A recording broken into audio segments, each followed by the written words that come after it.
¿saben qué? Permítanme un momentito. Perdón, Toño, perdón. Y perdón a ustedes que nos están viendo y escuchando. Déjenme saludar. Y fíjese cómo lo voy a presentar. Le duela a quien le duela, le pese a quien le pese.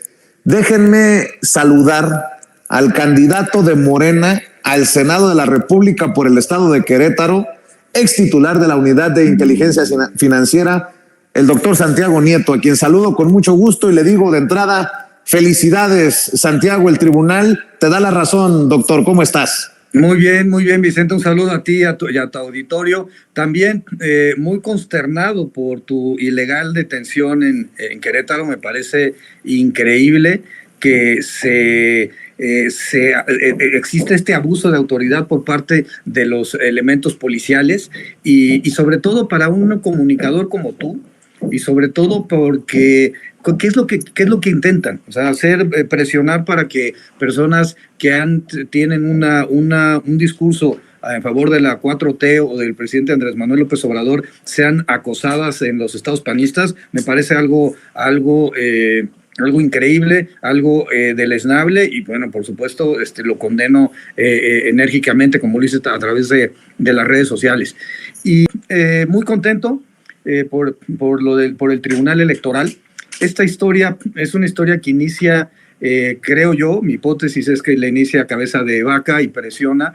Recordemos que Cabeza de Vaca, como gobernador de Tamaulipas, financió campañas del Partido Acción Nacional. Nadie me lo cuenta, lo vimos y se le entregó en su momento la información al Instituto Nacional Electoral en la época de Lorenzo Córdoba, que no hizo gran cosa, pero se le hizo del conocimiento que había transferencias del gobierno del estado a empresas que financiaban las campañas, por lo menos en San Luis Potosí, en Baja California Sur, del Partido Acción Nacional. Seguramente en algunos otros estados también se dio este fenómeno.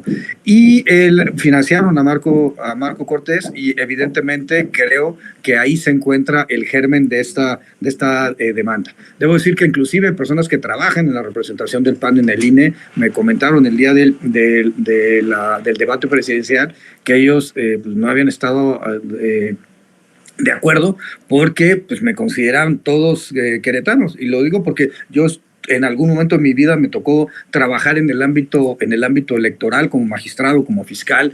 Fui asesor de Jaime Cárdenas en el Consejo General del entonces IFE. Entonces, por supuesto que tengo interacción con estas personas. Pero ese, digamos, es el capítulo nacional. Y hay un capítulo estatal. La candidata y el candidato del PAN al Senado me impugna también la presidenta del PAN estatal y el representante legal.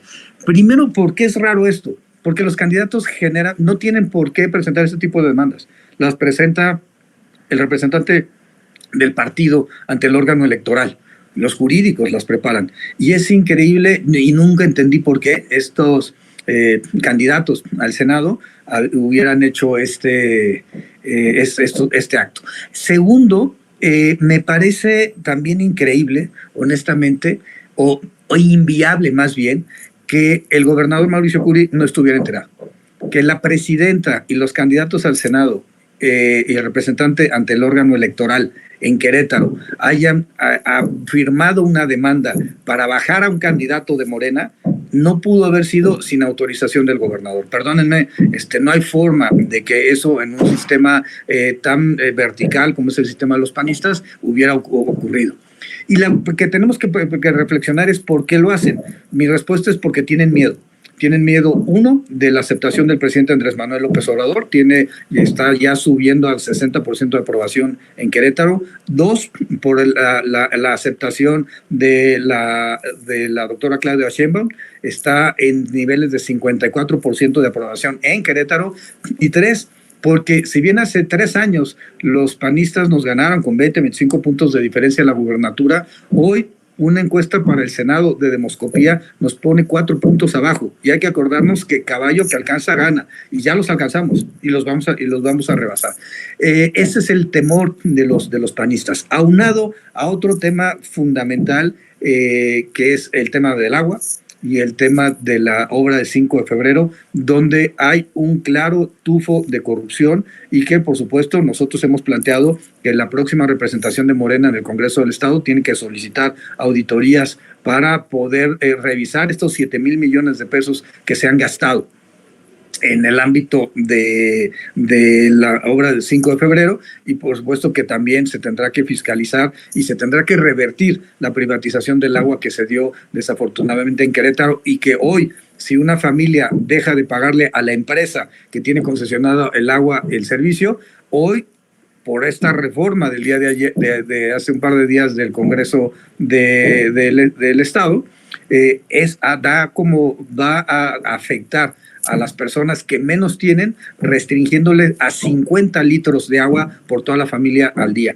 Cuando la Organización Mundial de la Salud habla que tiene que tener, cada persona debe tener acceso a 150 litros diarios de líquido vital. Con 2 garrafones y un garrafón de 10 litros, con eso quieren que una familia se bañe, que una familia limpie sus servicios, que una familia cocine, que una familia lave la ropa, los trastes, que asee el entorno doméstico. Me parece que es un acto lamentable, inhumano, sí, deshumanizante, indignante y evidentemente absolutamente deleznable. Hemos anunciado que vamos a combatir jurídicamente esta ley de aguas de Querétaro, pero así como lo hicimos con mi candidatura, con la ley en la mano, con el derecho, con la razón, y enseñándoles que no son dueños de las instituciones como ellos creen. El PRIAN no es dueño, no es dueño. Vamos a ganarles con la ley en la mano y vamos a reflexionar sobre qué sucedió con mi candidatura. Me tienen miedo, me querían bajar a la mala, y ayer la Sala Superior del Tribunal Electoral me regresó a la candidatura, y desde ayer mismo, saliendo de la sala de Carlota Armero, enfilamos aquí a Querétaro y hemos estado recorriendo y hemos estado avanzando. Tuvimos una movilización anoche, una reunión en el partido, y vamos a continuar con este camino de traer la cuenta. Santiago, ya que mencionas al gobernador, yo de aquí voy a insistir desde esta trinchera. Señor gobernador Mauricio Curi, ¿podría pedir las grabaciones de los oficiales que nos detuvieron el fin de semana pasado por allá en Querétaro por más de 1 hora ilegalmente, arbitrariamente? Los elementos policíacos traían cámaras, y así definimos si la detención de su servidor tenía que ver con mi labor o mis críticas al panismo. Ahí le encargo, gobernador. Y quiero decirlo, Santiago, que aprecio mucho, doctor, que hayas escrito en redes sociales esos mensajes, entre ellos mi solidaridad con Vicente Serrano. No vamos a permitir detenciones ilegales, y que además te expongas, ¿no?, a ser centro blanco de ataques como personajes que han sido voceros de esos panistas. Pedro Ferriz Híjar, el hijo de Pedro Ferriz de Con, veía que te respondía con mucho enojo, ¿no? Dice: avalando la prepotencia de Vicente Serrano, Chente andaba de mamón en Querétaro con sus escoltas pagadas por los mexicanos, y los ciudadanos mandaron llamar a los policías. Chinguen a su madre los dos. Por eso es que aprecio doblemente tu mensaje, doctor, y desde aquí también comprometidos a tener que regresar a Querétaro a verte en recorridos, aunque no nos den la bienvenida en Querétaro, gobierno panista, querido Santiago. Sí, a ver, yo creo eso es generalmente la forma de operar del PAN es así, es a partir de modelos autoritarios. Debo decirte que aquí, con mi caso en particular, lo que hicieron primero fue llamar a los 4 jinetes del apocalipsis calderonista, bueno, menos Cabeza de Vaca, porque tiene órdenes de aprehensión y pues no puede llegar. Si viene a México, va a ser detenido y procesado por las órdenes de aprehensión que ha obtenido la Fiscalía General de la República en su contra, pero pues, trajeron a Germán Martínez, que además ofreció sus servicios como abogado para llevar el litigio en mi contra. Yo lo que he dicho es: a ver, perdónenme, pues traigan un abogado bueno, no a Germán Martínez, un politiquillo. Te van a enojar, vas a hacerlos enojar más.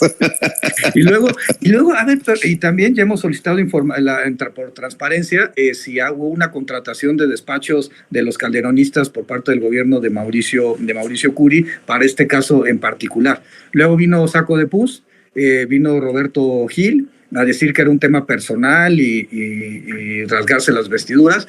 Y bueno, al final del día, Alfredo Botello, que es uno de los personajes del Yunque queretano, dijo en alguna rueda de prensa que yo no podía ser candidato a gobernador en el 2027 porque no acreditaba mi residencia ni mi origen. Muy importante decirlo, y eso es a lo que voy. Cuando la doctora Claudia Sheinbaum dice es un acto profundamente antidemocrático, lo explica en ese tenor.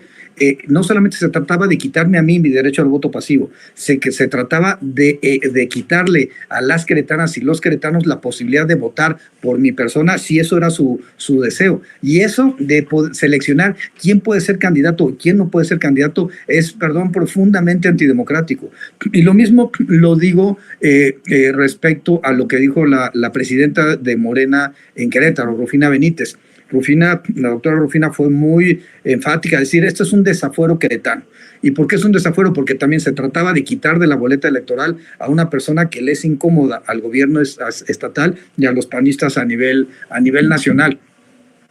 Y por eso yo agradezco tanto las muestras de apoyo, los mensajes que me mandó la doctora Claudia Sheinbaum.